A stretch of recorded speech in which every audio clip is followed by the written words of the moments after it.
Hey everyone, welcome back to Guide with Samuel.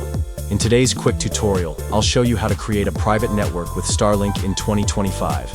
Whether you want to improve security or separate devices, setting up a private network is simple.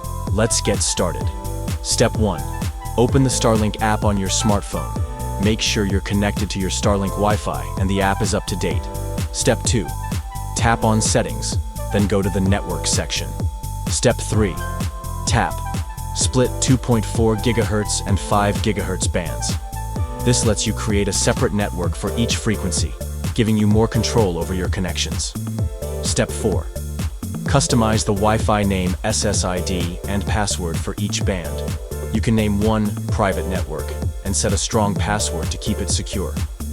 Step 5. Tap Save. Your router will reboot and you'll now see two separate Wi-Fi networks.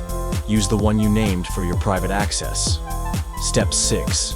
Connect your trusted devices to this private network and leave guest or smart home devices on the other one for better security. And that's it. You now have a private network using Starlink.